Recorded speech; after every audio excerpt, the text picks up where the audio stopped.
This story is about Emily, a young woman who thought she had a comfortable and secure life until she discovered an intruder in her bed one night.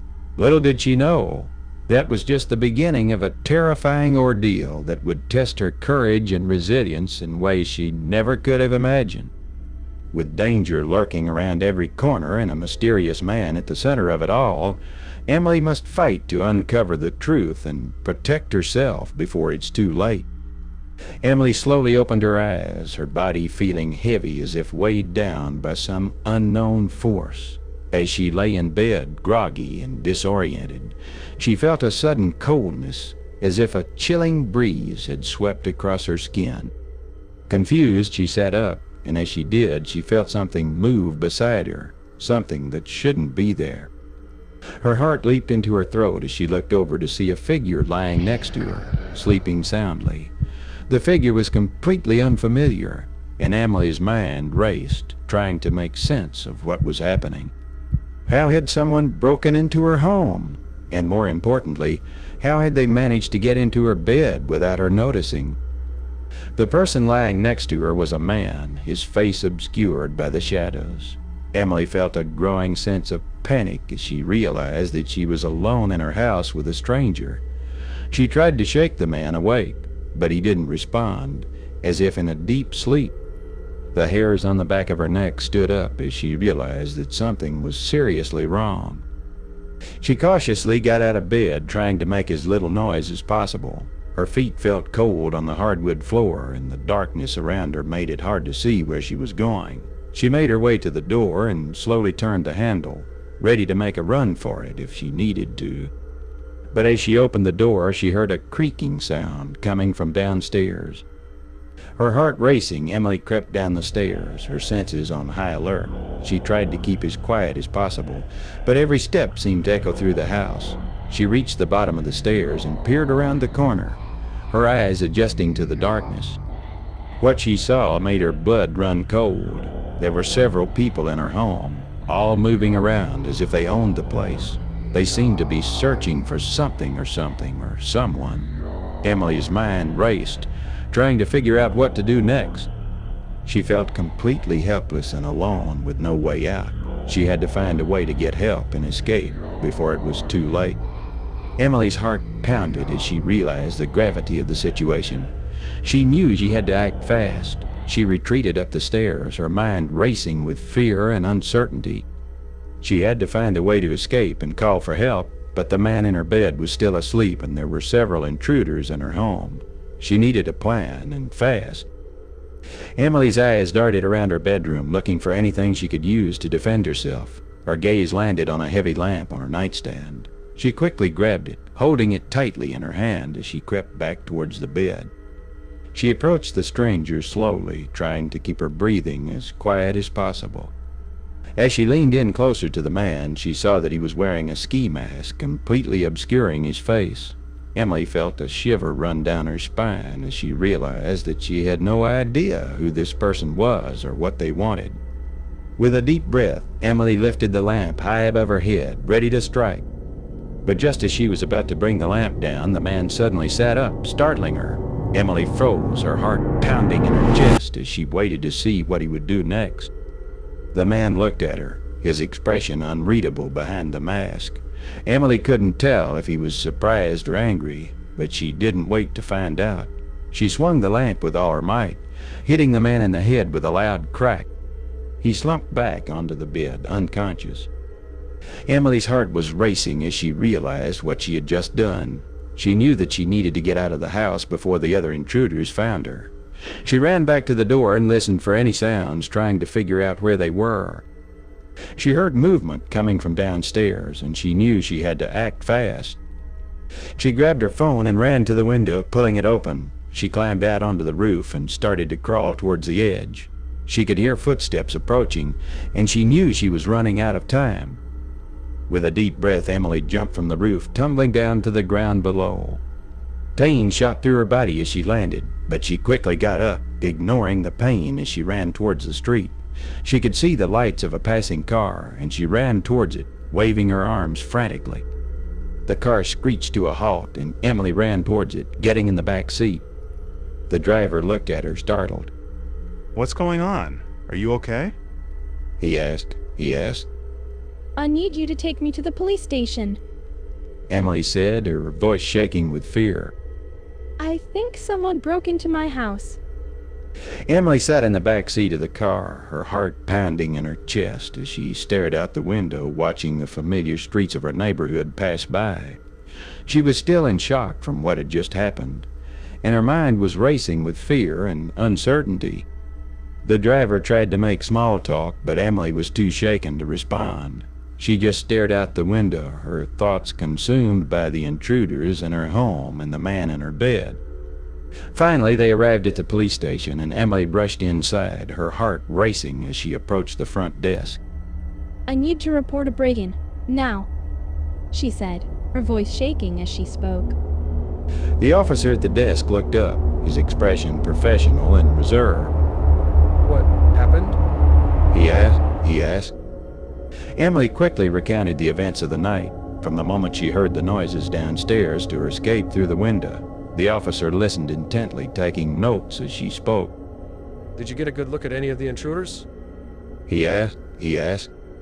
Emily shook her head. No, they were all wearing masks or hoods. I couldn't see their faces. The officer nodded. Okay, we'll take a report and start an investigation. In the meantime, we can offer you protective custody if you feel unsafe. Emily hesitated for a moment, weighing her options. She knew that staying in her home was no longer an option, but the thought of leaving everything behind was overwhelming.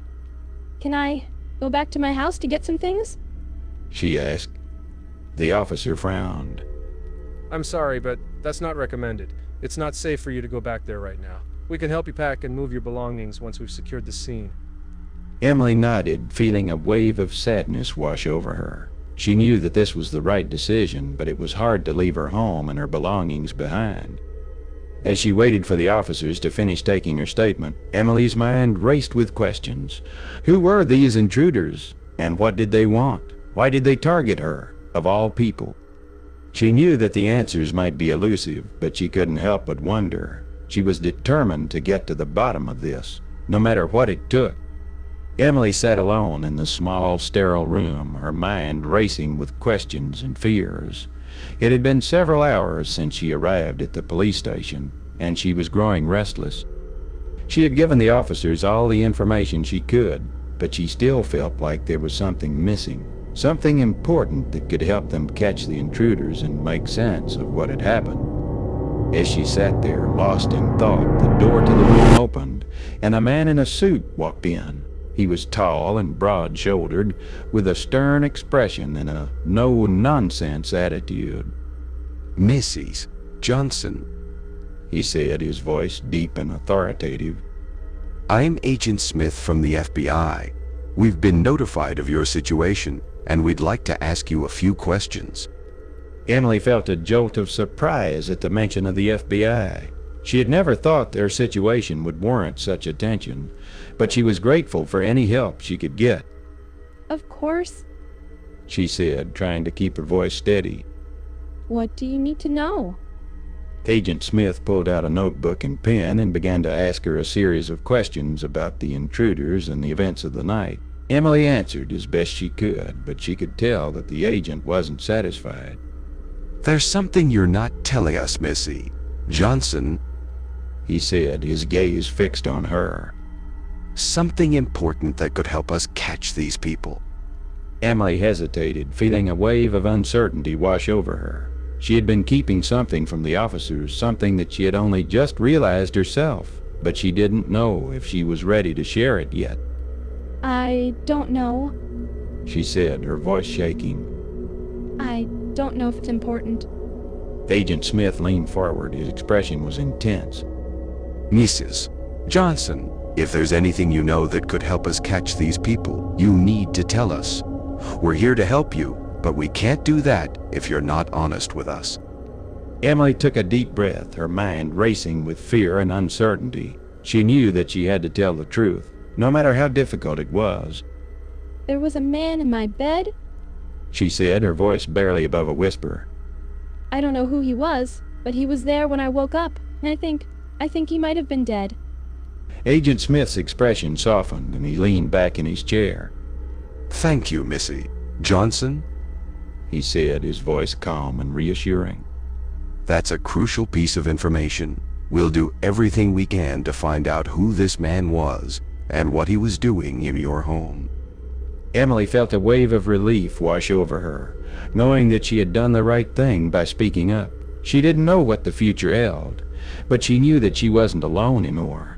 The FBI was on her side, and they were going to do everything in their power to help her. The days following Emily's revelation to the FBI were filled with tension and uncertainty. The agents worked tirelessly to track down the intruders and identify the man in her bed, but progress was slow. Emily was on edge, constantly looking over her shoulder and jumping at every noise.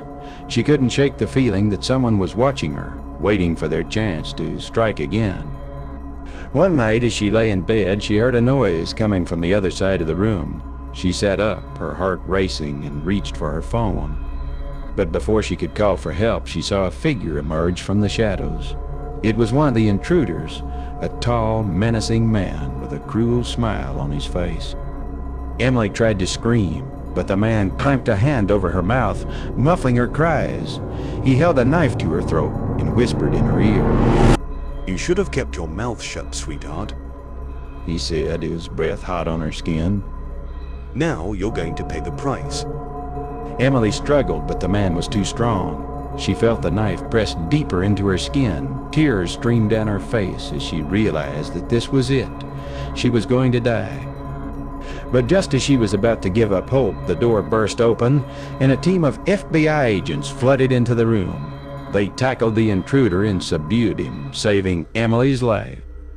In the aftermath of the attack, Emily was exhausted and traumatized, but she was also grateful for the FBI agents who had risked their lives to save hers, and grateful for the new lease on life that she had been given.